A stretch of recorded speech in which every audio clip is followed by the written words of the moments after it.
Hello.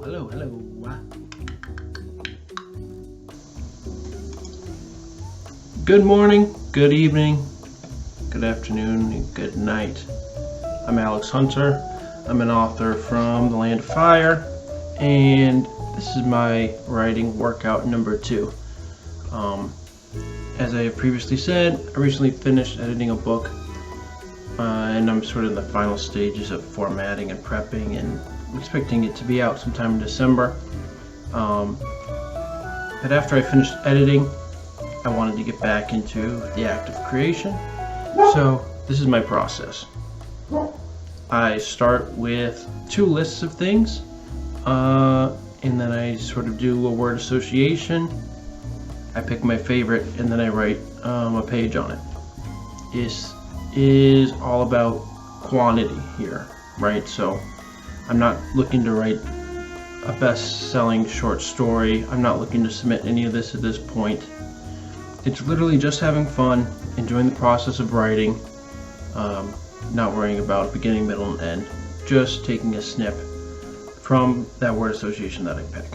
So this was on the 21st of June, and I decided to do party items and feelings. I thought that might make a good contrast of physical things that are supposed to elicit certain emotions, and then emotions that might be in contrast to what those things, emit, let's say. So for party items, I picked hat, cake, balloons, guests, shoes, champagne, presents, well wishes, cards, money, appetizers, drinks, and talk. For feelings, I thought about madness, being perplexed, being resigned, foolishness, idleness, superiority, joy, masked, as in masked feelings, punished, righteousness, foolhardy, lethargic, nuanced. You can see on the feelings I went a little darker because in general the party items tend to go a little bit brighter and have good associations. So I thought that it would make an interesting comparison to pull out some more serious feelings with the less serious party items, and that might create some good friction in my head of what a story might be. So here I go. I'm going to start connecting items to each other. I'm going to see what sounds good. A lot of times it's, if they both have the first same letter, it just sounds right. I don't know what it is about, I think that's alliteration, right? It just sounds good in the head. So if I see 2 H's, if I see 2 C's, almost always I'm going to draw the line there and make that connection, because it just gets your mind in the right direction, I guess. So when I'm thinking about what I'm going to write, I tend to go with the first thing that comes to my head, right? It's part of that going with the gut. On the back end, if you're writing something that you really want to get published, or you want to be really slick and clean, you'll go back and edit, you'll be able to make changes, or you'll be able to say, this isn't what I want to put out. But in the moment when you're writing, you really got to just go with the first thing that comes to you. Something's pushing through ideas of what you should write to you, right? It comes from somewhere in your head or from somewhere outside your head, and to ignore that feels foolish. So this is a practice of getting in touch with that again. Some people call it the pipe. Open the pipe and receive as much as you can. And like I said, because I've just been editing for the past couple months, I haven't really had a lot of practice in it. So this is just a way to open that back up, and it does really feel good to be able to bring yourself back to receiving that message that comes in. So I start making my matches, as I said: hat, joy; cake, foolishness; righteous, balloons; superior, guests; perplexed, shoes; champagne, madness; foolhardy, presents; nuanced, well wishes; idle, cards; masked, money; lethargic, appetizers; drinks, resigned; and punished, talk. So like I said, there's a lot of things that kind of mix. Obviously hat, joy, that's probably both positive, so, and it also didn't really make me want to write about it. So you'll see there's some things like that I end up crossing off because just not what I wanted. Yeah, and that was the easy first one. And if there's any of these that you think speak to you, even if it's the same one I used, or if there's just another one that you say, oh, Masked Money, that sounds good, or Champagne Madness, that really like gets me thinking about a story, please take the time to write it out and share it with me on my Substack, acbc.substack.com. There'll be a little message in the corner that will fill you in on where to post that, in case you didn't listen. No worries. So I went with Righteous Balloons. It just felt like maybe righteous gemstones in a way, like there's some greater purpose or greater correctness to some balloons rather than others. It just seems kind of funny, I guess. So I started working out what is the initial pull from this, what's on the top of my head. I went with Superior Latex, Messages on Foil, Balloons Drifting in the Wind, Man in a Suit, Expensive, Party Boats, Uninvited, Invited, Looking for a Statement, Wrong Balloons, Balloons Tied up into a Fan, A Child's Grasp Can Only Hold for So Long,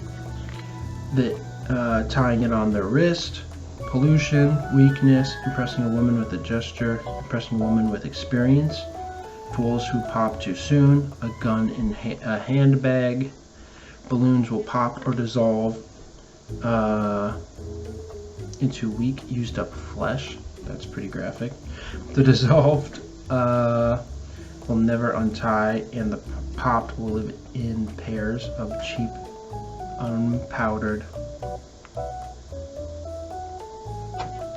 Now, who knows what I wrote there? Basically, it's just to prep my mind, right? So it might not even have been a word there. Cheap, unpounded latex for life. A pack of righteous balloons is a group of men too willing to die and too scared to leave their lives. So that's kind of what I came to, is like the summary of what I'm going to write. The idea about cheap balloons, righteous balloons, like even the most expensive balloon is going to pop, right? But you can spend a lot of money on a balloon, and more than you think. So basically that's what I went with. Somebody who is scared to die, but in a line of work where that's going to happen. So I went with the title, She Deserves More. It kind of feels like, with the dichotomy of the balloon prices, I guess, that somebody can get somebody something that's not worth a lot, somebody can get something that is worth a lot, and they're both going to pop, they're both going to fade, but what's the message behind it? So now I'll go and I'll do a live reading as I go through and write this. The version I'm reading will be on my Substack. When I type it up, I just make a couple of small edits from the handwriting you'll see on the side. So it'll be slightly different, but it has the same essence, right? Alright, here we go. She Deserves More. Donnie and Scott carried the cheap... Let me read this one. Donnie and Scott carried the cheapest plastic balloons you'd ever seen. The kind that lose their color when inflated, the kind filled with just enough helium to keep them off the ground for an hour. They looked like their balloons, hastily dressed in faded dress shirts, wrinkles bulging through their drier iron shirts, and stinking of the plastic sweat that ran down their backs as the sun pulled moisture from their skin. It was a horror to watch, to know I was associated with those two. The balloon I bought was a singular, crumpled foil type, pushed to the brink of its seams with grade A HE. I had the woman at the boutique flower shop fill it past a recommended PSI so that it bounded up against the string with youthful vigor, and I sprayed it with the strongest cheap teenage cologne I could find so she couldn't miss it. Donnie and Scott were too tied up thinking about the job to notice our stratospherically difference in quality, which was not aided by the fact that we were going to each get a third of the cut, as if we were the same. And that way, I suppose we were.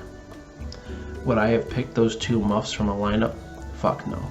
But I'm a professional, they were available, and when I get a job to take out a woman on her birthday and leave her smiling and hopeful before leaving that 45 slug behind, then by God, I'm going to do it. And when it comes time to weigh my soul at the gates of heaven, we'll see who was worth more in the end. So I read a little bit ahead of my writing there. But you can see the contrast between the cheap and the expensive, with the same goal, with the same destination. Who knows what's going to happen next? It's an interesting take that these people are going to take a woman out for her birthday and then they have to kill her after, right? So there's a love there, there's a colorfulness, there's a sort of playfulness with birthdays and parties, and I could really see this going somewhere cool and fun without taking it too seriously. I'm not sure about like the 3 characters. I think we could have done with 2. Like, take Donnie or Scott out, make it really mano-a-mano here. But yeah, I was satisfied with this little snippet from the story, and I felt like I was starting to really open up to whatever was coming, because I wrote it pretty quick, and the ideas, like when you think about Righteous Balloons to start, you're like, oh, what is this going to be about? There's nothing in the world that can make sense out of that. There's no story you can pull. But you start thinking it through, you start making your associations, and then the story just comes to you. There's a couple times I paused while writing, but it mostly just flew right out of the pen, ink on paper, right? And so that's the goal, like I said. Get the practice back so that we can do some real work in a month or 2. So, as we wrap up, I'll say thanks for watching. I hope that you write something today and you share it with me. And the best way to do that is leave a comment on the Substack post titled "She Deserves More."